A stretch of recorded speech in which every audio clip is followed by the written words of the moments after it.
নমস্কাৰ, মোৰ ইউটিউব চেনেলত আপোনালোকক স্বাগতম জনাইছোঁ। আপোনালোকক দেখাব ওলাইছোঁ 8 কমিশ্যনত যদি 2.2 ফিটমেণ্ট ফেক্টৰ হয় তেতিয়া চেলাৰী কিমান বাঢ়িব। এতিয়া চেলাৰীটোৰ ওপৰত ডিপেণ্ড কৰিব, মানে বেছিক কিমান আছিলে সেইটোৰ ওপৰত ডিপেণ্ড কৰিব। এতিয়া প্ৰায় বেছিক আপোনালোকে চাব পাৰে যিসকলৰ 25,000, মানে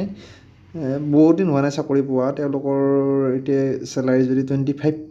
25,000 যদি বেছিক হয় তেতিয়াহ'লে কিমান চেলাৰী বাঢ়িব আৰু সেইটোৰ ওপৰত ডিপেণ্ড কৰিব। এইটো আপোনালোকে চাব পাৰে এতিয়া যিসকলৰ বেছিক 25,000 তেওঁলোক প্ৰায় এতিয়া 42,000 মান টকা গ্ৰছ হিচাপে পায় আৰু নেট তেওঁলোকৰ একাউণ্টত 37,000 মান টকা এতিয়াই সোমায়। এতিয়া প্ৰায় সোমায় 70,000 মান যাৰ একাউণ্টত এতিয়া দৰমহা হৈ আছে, তেওঁলোকৰ যদি ফিটমেণ্ট ফেক্টৰ 2.2 8 কমিশ্যন দিয়ে তেতিয়াহ'লে নিউ বেছিক হ'ব প্ৰায় 55,000। প্ৰায় দেই, চব বস্তু প্ৰায় হয় ইয়াত, একজেক্ট এতিয়াই ক'ব পৰা হোৱা নাই। গতিকে এইটো কিবাকিবি এড হয়, কিবাকিবি ডিডাকশ্যন হয়, এইবিলাক চব বস্তুও আছে ইয়াত কথা। সেইকাৰণে প্ৰায় বুলি কৈছোঁ কথাখিনি। প্ৰায় 55,000 মান হ'ব 25,000ৰ পৰা বেছিকটো গৈ। আৰু নেট কিমান হ'ব, নেট কৈ আছোঁ ৰ'ব, তাৰ আগতে কৈ লওক গ্ৰছ। প্ৰায় 8 চাইডটো যোগ হ'ব 58,000 মান হ'ব প্ৰায়। মানে যিয়ে 70,000 টকা 42,000 টকাৰ গ্ৰছ পাই আছিল, প্ৰায় 58,000 মান হ'ব। আৰু নেট কি হ'ব, নেট পাব তেওঁলোকে একাউণ্টত 52,000 মান পাব। আৰু GIS আৰু MMSLAY যিটো মেডিকেল, এইটো কাটিলে তেতিয়া আৰু অলপ কমি যাব, 52,000 মান একাউণ্টত আহি যাব। যিসকলৰ এতিয়া 42,000 গ্ৰছ চেলাৰী আৰু 37,000 নেট পাই আছে, তেওঁলোকে গ্ৰছ পাব 58,000 আৰু নেট পাব 52,000 প্ৰায়। এইটো অনুমানিক 2.2 প্ৰায় এনেকুৱাই হ'ব আৰু 2.2 ফেক্টৰে দিব এইবাৰ, 2.2 ফেক্টৰে দিব। কম বেছি হ'ব পাৰে, কিন্তু ইয়াতকৈ কম দিলে কিন্তু 1.9 তেনেকুৱা যদি দিয়ে ফিটমেণ্ট ফেক্টৰ, কৰ্মচাৰীৰ কাৰণে একদম বহুত লছ হ'ব। প্ৰথম 2-3 বছৰ তেওঁলোকে ভাবিব বহুত বাঢ়িছে বুলি, কিন্তু যেতিয়া এইটো 10 বছৰৰ কাৰণে হয়তো পে' কমিশ্যনটো, গতিকে 10 বছৰৰ কাৰণে আহিলে 2 বছৰমান প্ৰথমতে ভালে দেখিব, লছটো নেদেখিব। কিন্তু যেতিয়া মানে 2-3 বছৰ গুচি যাব তেতিয়া আৰু নাবাঢ়িব, তো খালি ডিএটোৱে বাঢ়িব। ডিএটোৱে সাধাৰণ একো কৰিব নোৱাৰে, মানে বিশেষ একো বৃদ্ধি নহয়, জাষ্ট অলপমান বৃদ্ধি হয়, কিন্তু মানে হাইক প্ৰাইচটো তাতকৈ মাৰ্কেটত বেছি হাইক হৈ থাকে। আৰু চাব পাৰে নেক্সটটো যিসকলৰ গ্ৰছ প্ৰায় 20,000 মান আছে বৰ্তমান, এইটো ফ'ৰ্থ গ্ৰেড তেনেকুৱা এইবিলাকৰ হয়। 20,000 মান মানে এতিয়া বেছিক হৈ আছে, আৰু গ্ৰছ 33,000, যিসকলৰ গ্ৰছ 33,000 আৰু নেট তাৰ অলপ কমিব, 28,000 মান হ'ব নেট। 28,000 মান হ'লে তেতিয়াহ'লে তেওঁলোকৰ কিমান বাঢ়িব, তেওঁলোকৰ বাঢ়িব প্ৰায় নিউ বেছিকটো 44,000 হ'ব। বেছিকটোৰ ওপৰত ডিপেণ্ড কৰে, এতিয়া বেছিকৰ ওপৰত দিয়ে বাঢ়ে কিবা বাঢ়ে তেনেকুৱা। আৰু তেওঁলোকে প্ৰায় 47,000, 33,000 যদি গ্ৰছ আছে আৰু নিউ গ্ৰছ 8 পে' কমিশ্যন হোৱাৰ লগে 47,000, প্ৰায় 13,000 টকা গ্ৰছত বাঢ়িব। আৰু নেটত প্ৰায় কিমান আহিব একাউণ্টত, আৰু GIS মেডিকেল এইটোতো কাটিবই, প্ৰায় 42,000 মান চেলাৰী পাব। এতিয়া প্ৰায় 28,000 মান চেলাৰী পাই আছে নেট গ্ৰেড 4 বিলাকৰ, তেওঁলোকে 42,000 নেট পাব। 47,000 কি হ'ব, এইটো 47,000 গ্ৰছ আহি যাব। এইটো প্ৰায় ফ'ৰ্থ গ্ৰেডত চাকৰি কৰা প্ৰায় 4-5 বছৰ হ'ল, তেনেকুৱাবিলাকৰ সেইটো চেলাৰী প্ৰায় 20,000 মান বেছিক আছে তেওঁলোকৰ। নিউখিনি নহয়, কিন্তু যিখিনিয়ে নতুন পাইছে তেওঁলোকৰ কাৰণে নহ'ব এইটো। আৰু যিসকলৰ বৰ্তমান বেছিক মানে এতিয়া প্ৰায় 50,000 মান টকা বেছিক পায়, আৰু গ্ৰছ যদি তেওঁলোকে 84,000 হয়, প্ৰায় 50,000 টকা বেছিক হ'লে প্ৰায় 84,000 মান গ্ৰছ আহিয়ে আছে। কাৰণ ডিএটো থাকিলেতো ইয়াত 30,000 মান দিয়ে আহি যাব, তেনেকুৱা 34,000 মান দিয়ে আহি গৈছে, সেইকাৰণে ইমানখিনি আছে প্লাছ হৈছে। আৰু নেট 76,000 মান পাই আছে, নেট যিসকলে 76,000 মান পাই আছে, তেওঁলোকে যেতিয়া নিউ বেছিক আৰম্ভ হ'ব 2.2 ফেক্টৰ যদি হয়, তেতিয়া কি হ'ব, 50,000ৰ লগত এইটো কি হৈ যাব, 2.2 এইটো মাল্টিপ্লিকেশ্যন হৈ যাব, তেতিয়া 1,10,000 হৈ যাব। তেতিয়াহ'লে কি হ'ব, নিউ তেওঁলোকৰ বেছিকটো হ'ব এইখিনি, আৰু তেওঁলোকৰ নিউ বেছিক হ'ব। আৰু নিউ গ্ৰছ তেওঁলোকৰ যিসকলৰ 84,000 এতিয়া গ্ৰছ আহি আছে, আৰু তেওঁলোকৰ নিউ গ্ৰছ হ'ব 1,17,000 প্ৰায় দেই, এইটো প্ৰায় বুজাইছোঁ, 1,17,700 মান আহি যাব। এতিয়া 84,000 টকাবিলাকৰ 2.2 ফেক্টৰ দিয়াৰ লগে লগে, ফিটমেণ্ট ফেক্টৰ দিয়াৰ লগে লগে 1,17,000 মান টকা আহি যাব। আৰু তেওঁলোকৰ এই কাটি কুটি GIS বাৰু এইটো মেডিকেল কাটিব প্ৰায় 1,00,000 5,000 টকা 1,04,000 টকা এনেকুৱা আহি যাব এতিয়া তেওঁলোকে 76,000 নেট পাই আছে তেতিয়া তেওঁলোকে 1,04,000 মান পাই যাব অৰ্থাৎ 30,000 টকা তেওঁলোকৰ কাৰণে বৃদ্ধি হ'ব 2.2 ফেক্টৰ আহিলে 1 লাখত প্ৰায় 30,000 টকা মানে চব বস্তুতে চাব পাৰে আপোনালোকৰ 30% বৃদ্ধি হ'ব অৰ্থাৎ 1 লাখ টকা হ'লে 1,30,000 টকা হ'ব 50,000 টকা যদি চেলাৰী হয় আপোনালোকৰ তেতিয়া আৰু 15 মানে 30% হ'লে 15,000 হ'ব অৰ্থাৎ 65,000 মান হৈ যাব এইটো আপোনালোকক মই দেখালোঁ কিন্তু আৰু এটা কথা এইখিনিতে জনাব ওলাইছোঁ এইখিনি আৰু যিখিনি চাকৰি কৰি আছে তেওঁলোকৰ এইখিনি বস্তু আৰু তেওঁলোকৰ যিসকলে চাকৰি কৰিছে তেওঁলোকৰ এইখিনি বস্তু আৰু যিসকল মানে নিউ এপইণ্টমেণ্ট পাব তেওঁলোকৰ কেনেকুৱা হ'ব আপোনালোকে চাব পাৰে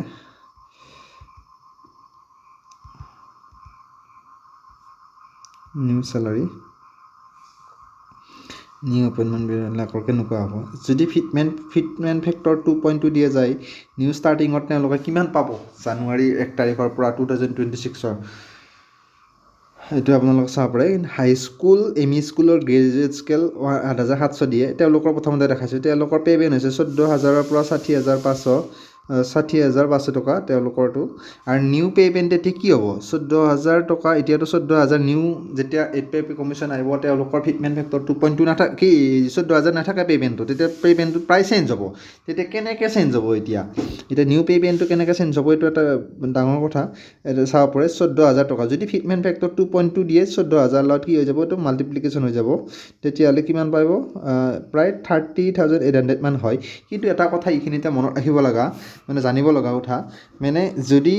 এনেকুৱাকৈ 2.2 ফেক্টৰ 30,800 পালে কিন্তু 30,800টো নাথাকে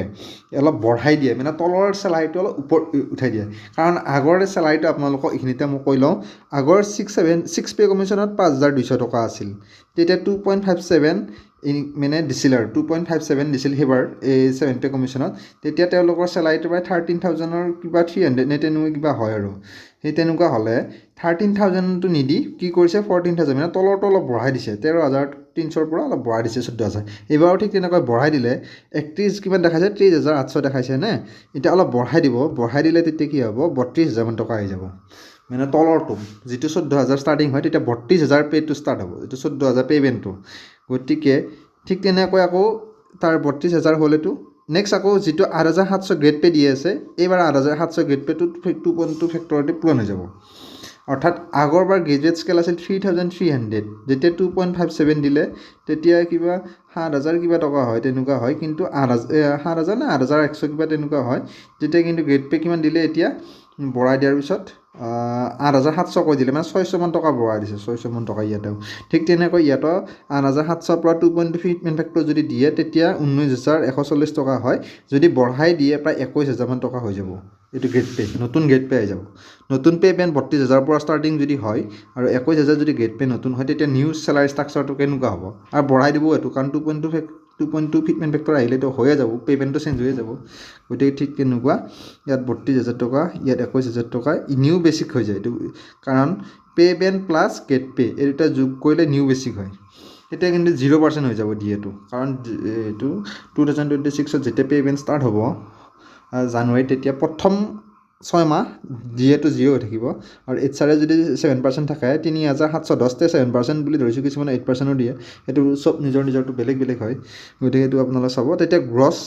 এজন ME স্কুল বা হাইস্কুলৰ বা যিসকলে গ্ৰেজুৱেট স্কেল 8,700 পায় তেওঁলোকৰ 56,000 গ্ৰছ আহিব আৰু নেট প্ৰায় 50,000 মান আহি যাব নেট 50,700 বা আকৌ এই যিবিলাক কাটি আছে GIS কাটিব প্ৰিটেক্স কাটিব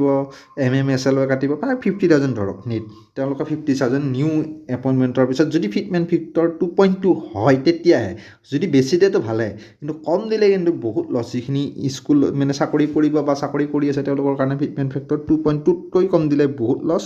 আৰু 2.2কৈ যদি বেছি দিয়ে এইটো ভাল আৰু কৰ্মচাৰীৰ কাৰণে চাব পাৰে নেক্সট চাব পাৰে এইটো মই দেখাই আছোঁ প্ৰায় যিসকলে গ্ৰেড 3ত কাম কৰে গ্ৰেড 3ত চেলাৰী গ্ৰেড 3টো বহুত কেণ্ডিডেট আছে কৰি আছে চাকৰি আৰু নতুনকৈ পাব বহুতে আৰু গ্ৰেড 3ত সাধাৰণতে স্কুলবিলাকক বাদে সাধাৰণতে বেছি এপইণ্টমেণ্ট হোৱা পোষ্টটো হৈছে গ্ৰেড 3 পোষ্ট আৰু গ্ৰেড 4টো বাৰু বেলেগ এইটো মই আজি বনোৱা নাই অলপ দীঘলে হয় ভিডিঅ'টো গ্ৰেড 3 বনাইছোঁ এনেই প্ৰায় যদি এনেই গ্ৰেড 4টো ক'ব পাৰিম কিমান আহি যায় চেলাৰী এতিয়া আপোনালোক চাব ইয়াতো 14,000 ষ্টাৰ্টিং কিন্তু ইয়াত গ্ৰেড পে'টো অলপ বেলেগ 6,200টো এইটো মানে গ্ৰেড 3বিলাকত সাধাৰণতে 6,200 গ্ৰেড পে' দিয়ে 14,000 তেতিয়া নিউ পে'মেণ্ট ঠিক একে কথা 14,000 ইয়াত যেনেকৈ 32,000 টকা হৈছিল ইয়াতো ঠিক 32,000 টকা হ'ব তলৰটো উঠাই দিলে এনেকুৱাই হৈ যাব আৰু 6,200টো আছেনে ইয়াত বেছি নুঠাই যোৱা পে'মেণ্টত আপোনালোকে যদি কেলকুলেশ্যন কৰি চাই বহুত উঠাই দিয়া নাছিল যেনেকৈ 8,700টোক 8,700 অলপ বঢ়াই দিছিল 700-800 মান টকা ইয়াত কিন্তু বঢ়াই দিয়া নাছিল 200-100 টকা কিবা বেছি কমচে কমখিনি বঢ়াইছিল ইয়াত 13,640 টকা হয় 2.2 ফেক্টৰ ডিপেণ্ড কৰিলে নিউ গ্ৰেড পে' 14,000 হ'ব ইয়াত 21,000 হৈছিল 8,700টো ইয়াত প্ৰায় 14,000 মান টকাহে হ'ব ইয়াতৰ কি গৈছে 6,200 আপোনালোকৰ চাব পাৰে 6,200 2.5 14,000 টকা ইয়াত 14,000 যদি নিউ গ্ৰেড পে' হয় আৰু 32,000 টকা যদি নিউ পে'মেণ্ট হয় এইটো আকৌ নিউ বেচিক ষ্টাৰ্ট হ'ব এইখিনি 14,000 46,000 মান আহি যাব বেচিকটো নিউ বেচিক আৰু দিয়ে 0% 3,220 টকা যদি 7% হিচাপত ধৰা যায় কিন্তু 8%ও দিয়ে কিছুমান ঠাইত এইটো ঠাইলৈ কথা বেলেগ বেলেগ আৰু গ্ৰছ তেতিয়াহ'লে কিমান আহিব 46 যদি এইখিনি হয় গ্ৰছটো 49,220 মান আহিব গ্ৰছটো কাৰণ এইটো 46,000 লগত 3,220টো প্লাছ হৈ যাব তেতিয়া নেট পাব 44,500 অৰ্থাৎ 45,000 মান এজন 44,000 বা 45,000 গ্ৰেড 3 নিউ চেলাৰী হ'ব এতিয়া গ্ৰেড 3 সোমালে প্ৰায় 30,000 মান টকা পায় এতিয়া যদি নিউ চাকৰি হয় তেতিয়াহ'লে গ্ৰেড 3 30,000 মান টকা পায় আৰু এম ই স্কুল হাই স্কুল 8,700 গ্ৰেড পে' দি আছে তাত 33,000 মান আহি যায় 33,000 ইয়াত 30,000 মান আহি যায় এইখিনি ডিফাৰেঞ্চ আহি যায় আৰু ইয়াত নেক্সট এইটো কিমান পালে বুলি ক'লোঁ মই 6,200 যদি গ্ৰেড পে' দিয়ে 4,400 কি 44,500 টকা হয় বা 45,000 টকা ঠিক তেনেকৈ ইয়াত কিমান ডিফাৰেঞ্চ দেখা গৈছে ইফালে 50,000 টকা আছিল ইয়াৰ আগতে 50,000 টকা আছিল এইবাৰ প্ৰায় 5,000 টকা ডিফাৰেঞ্চ মানে এতিয়া যিটো পে'মেণ্ট চলি আছে 30,000 টকা হাইস্কুল আৰু এইটো 6,200 যিটো গ্ৰেড পে' তেওঁলোকৰ যিসকলে পায় তেওঁলোকৰ লগত প্ৰায় 3,000 মান টকা ডিফাৰেঞ্চ আছে কাৰণ 3,000 মান টকা ডিফাৰেঞ্চ আছে আৰু এইবাৰ যিটো আহিব নেক্সট পে' কমিশ্যনটো অহাৰ লগত 5,000 মান ডিফাৰেঞ্চত গুচি আহিব 5,000 মান ডিফাৰেঞ্চত গুচি আহিব প্ৰায় দেই এইটো একজেক্ট নহয় 3,000 টকাৰ ডিফাৰেঞ্চত কিন্তু প্ৰায় ডিফাৰেঞ্চ আহিয়ে যাব কাৰণ এইটো কম চেলাৰীটো 8,700 ইয়াত 6,200 প্ৰায় 2,500 টকা কম হয় গতিকে এইবাৰ প্ৰায় ঠিক তেনেকুৱা 4,500 টকা ডিফাৰেঞ্চ আহি যাব এইটো গতিকে এইবাৰ নিউ থাৰ্ড গ্ৰেডবিলাকে পাব 44,000 মান 45,000 মান আৰু যিবিলাক হাই স্কুল আৰু এম ই স্কুল এপইণ্টমেণ্ট পাব তেওঁলোকে প্ৰায় 50,000 পাব এল পিটো এওঁলোক দুটাৰ মাজত থাকিব এওঁলোক দুটা চেলাৰী মাজত থাকিব প্ৰায় 45 বুলি যদি 47 বা 48 মান আহি যাব এল পিখিনি যিখিনি 7,800 গ্ৰেড পে' দি আছে তেওঁলোকৰ